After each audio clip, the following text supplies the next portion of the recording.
പല്ല് ക്ലീനിങ് പലതരത്തിലുള്ള ക്ലീനിങ് ഉണ്ട്. ഒന്ന് സബ്ജിഞ്ചൈവൽ സ്കീലിംഗ് എന്ന് പറഞ്ഞാൽ നമ്മൾ ഡീപ്പ് ക്ലീനിങ് എന്നൊക്കെ പറയുന്നത് മോണയുടെ അടിയിലുള്ള മുതലെല്ലാം ക്ലീൻ ചെയ്യുന്ന ഒരു ക്ലീനിങ് ഉണ്ട്. ഡീപ്പ് ക്ലീനിങ് എന്നൊക്കെ എല്ലായിടത്തും വിളിക്കും. അങ്ങനെ ക്ലീൻ ചെയ്യുന്ന കാര്യങ്ങളുണ്ട്. അത് മോണരോഗമുള്ളവർ അല്ലെങ്കിൽ കാൽക്കുലസ് മോണയുടെ അടിയിലെല്ലാം പിടിച്ചിരിക്കുന്ന സബ്ജിഞ്ചൈവൽ കാൽക്കുലസ് എന്നൊക്കെ പറയുന്ന കട്ടിക്ക് കക്കയൊക്കെ പിടിച്ചിരിക്കുന്ന ആളുകൾക്ക് സബ്ജിഞ്ചൈവൽ സ്കെയിലിംഗ് തന്നെ ആവശ്യം. ചിലപ്പോൾ 1 or 2 പ്രാവശ്യം വരേണ്ടി വരും. ഇനി അടുത്ത ലെവലുള്ളതാണ് സൂപ്രാജിഞ്ചൈവൽ. ഇപ്പോൾ ചെറുതായിട്ട് ഇപ്പോൾ സാധാരണഗതിയിൽ ഒരു ക്ലീനിങ് ആവശ്യം എന്ന് പറഞ്ഞു കഴിഞ്ഞാൽ ചെറുതായിട്ടൊക്കെ പിടിച്ചിട്ടുണ്ട്, സ്റ്റെയിൻ ഇരിപ്പുണ്ട്, അതൊക്കെ ശരിയാകുന്ന സൂപ്രാജിഞ്ചൈവൽ എന്ന് പറഞ്ഞു കഴിഞ്ഞാൽ ജിഞ്ചൈവയുടെ താഴത്തേക്ക് പോകാതെ മുകളിലുള്ള സ്കെയിലിംഗ്. അതാണ് 2 തരത്തിലുള്ള സാധാരണഗതിയിലുള്ള സ്കെയിലിംഗ്. ഇനി അടുത്ത ലെവൽ എന്ന് പറഞ്ഞാൽ മോണയ്ക്കൊക്കെ പ്രശ്നങ്ങളുണ്ട്, ബ്ലീഡിങ് വളരെ കൂടുതലാണ്. അങ്ങനെയൊക്കെ വരുമ്പോൾ റൂട്ട് പ്ലെയിനിങ് എന്ന് പറഞ്ഞാൽ റൂട്ടിൻ്റെ സൈഡിൽ പറ്റിപ്പിടിച്ചിരിക്കുന്ന കാൽക്കുലസിനെ എല്ലാം നമ്മൾ സ്ക്രേപ്പ് ചെയ്തെടുത്ത് കളയുന്ന റൂട്ട് പ്ലെയിനിങ് എന്ന് പറഞ്ഞാൽ അത് സ്മൂത്ത് ആക്കുന്ന ചികിത്സാ രീതിയുണ്ട്. റൂട്ട് പ്ലെയിനിങ് എന്ന് പറഞ്ഞാൽ അഥവാ പല്ലിൻ്റെ റൂട്ട് സ്മൂത്ത് ആക്കി എടുക്കുന്ന റൂട്ട് പ്ലെയിനിങ് എന്ന് പറഞ്ഞ ചികിത്സ ചെയ്യാറുണ്ട്.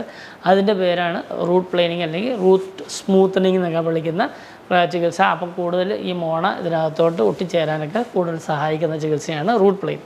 ഇനി ഇതൊന്നും അല്ലാതെ പുതിയ ട്രീറ്റ്മെൻറ്റ്സ് വന്നിട്ടുണ്ട്. ഇപ്പോൾ ബാക്ടീരിയൽ സ്റ്റെയിൻസ് ഉള്ളവർക്ക് വേണ്ടിയുള്ള ഗൈഡഡ് ബയോഫിലിം തെറാപ്പി എന്ന് പറഞ്ഞ ചികിത്സ വന്നിട്ടുണ്ട്. അതെന്ന് പറഞ്ഞു കഴിഞ്ഞാൽ പല്ല് ക്ലീൻ ചെയ്യുന്നതിനോടൊപ്പം തന്നെ ഒരു സ്പ്രേ പോലത്തെ ഒരു സാധനം വളരെ ശക്തമായിട്ട് അടിച്ച് അതിൻ്റെ കൂടെ ഒരു പൊടി പോലത്തെ ഒരു സാധനം കൂടെ ഉണ്ട്, അതും കൂടെ അടിച്ച് ഇതിനെ കംപ്ലീറ്റ് ആയിട്ട് ക്ലീൻ ചെയ്ത് കളയുന്ന ഗൈഡഡ് ബയോഫിലിം തെറാപ്പി എന്ന് പറഞ്ഞ ചികിത്സകൾ വന്നിട്ടുണ്ട്. അപ്പോൾ അത് വരുമ്പോൾ നമുക്ക് ആ സ്റ്റെയിൻസിനെ എല്ലാം ഉരച്ച് കഴുകി കളയാതെ പൊടിയടിച്ച് അതിനെ ക്ലീൻ സാൻഡ് ബ്ലാസ്റ്റിംഗ് എന്നൊക്കെ ആയിട്ടുള്ള അതിൻ്റെയൊക്കെ ഒരു മൈനർ ഫോമാണ് ഈ പറയുന്ന ഒരു പൊടിയും വെള്ളവും എല്ലാം കൂടെ കൂടി വളരെ ശക്തമായിട്ട് അടിച്ചു കഴിഞ്ഞാൽ ആ സ്റ്റെയിൻസ് എല്ലാം പോകുന്ന ബാക്ടീരിയൽ സ്റ്റെയിൻസിന് വേണ്ടി. അതുപോലെ തന്നെ ഇംപ്ലാന്റിൻ്റെ സർഫസ് ക്ലീൻ ചെയ്യുക, മോണയുടെ അടിയിലുള്ള ക്ലീനിങ്ങിന് ഭയങ്കര പുളിപ്പുള്ളവർക്ക് അങ്ങനെയുള്ളവർക്കുള്ള ചികിത്സാ രീതികളാണ് ഗൈഡഡ് ബയോഫിലിം തെറാപ്പി ചെയ്യുന്നത്. ഇനി മറ്റൊരു ചികിത്സാ രീതി പുളിപ്പുള്ളവർക്ക് ഈ സ്കെയിൽ ചെയ്യുക, ക്ലീൻ ചെയ്യുക എന്നൊക്കെ പറയുന്നത് വലിയ ബുദ്ധിമുട്ടാണ്. അതിനുള്ള ചികിത്സാ രീതികൾ വന്നിട്ടുണ്ട്. ഒന്നുകിൽ നമുക്ക് മരവിപ്പിച്ചതിന് ശേഷം ചെയ്യാം, മരവിപ്പിക്കാതെ തന്നെ പുതിയ രീതികളിൽ നമുക്ക് ആ പല്ലുകളെ എല്ലാം ക്ലീൻ ചെയ്യാൻ വേണ്ടി ഈ പൊടി പോലത്തെ സാധനങ്ങൾ ഉപയോഗിച്ചോ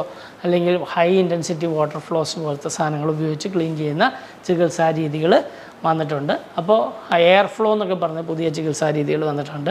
ആ എയർ ഫ്ലോ എന്ന് പറയുമ്പോൾ അതിനെ എല്ലാം ആ ചെളിയെല്ലാം നമ്മൾ ഈ ഉരച്ച് കഴുകുന്നതിന് പകരം അതിനെ നമുക്ക് ഈ പൊടി പോലത്തെ സാധനങ്ങൾ എയർ ഫ്ലോ എന്ന് പറഞ്ഞാൽ ഹൈ ഇൻറ്റൻസിറ്റി എയറും വാട്ടറും പിന്നെ ഒരു പൊടിയും കൂടെ ചേർത്ത് ഹൈ ഇൻറ്റൻസിറ്റിയിൽ അടിച്ച് ക്ലീൻ ചെയ്യുന്ന ചികിത്സാ രീതികളാണ് അങ്ങനെ കാണുന്നത്. അപ്പോൾ ഇങ്ങനെ പലതരത്തിൽ നമുക്ക് പല്ലിനെ ക്ലീൻ ചെയ്യാം. അപ്പോൾ നിങ്ങളുടെ പ്രശ്നം എന്താണ്? പലപ്പോഴും പുളിപ്പാണ് പല്ല് ക്ലീൻ ചെയ്യാൻ പോകാൻ പലരെയും വിഷമിപ്പിക്കുന്നത്.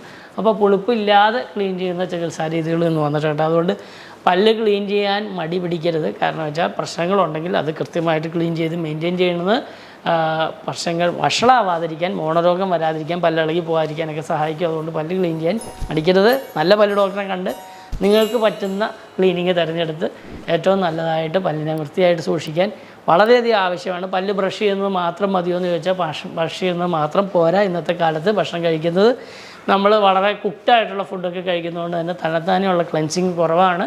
അതുകൊണ്ട് ഇടവേളകളിലുള്ള ക്ലീനിങ് വേണമോ എന്ന് ഒരു പല്ല് ഡോക്ടറെ കൊണ്ട് ചെക്ക് ചെയ്ത് ഇടവേളകളിൽ പല്ല് ക്ലീൻ ചെയ്യുന്നത് നിങ്ങളുടെ പല്ലിൻ്റെ ആരോഗ്യത്തിന് വളരെ നല്ലതാണ്. ഞാൻ പല്ല് ഡോക്ടർ ഫോളോ ചെയ്യാൻ മറക്കരുത്.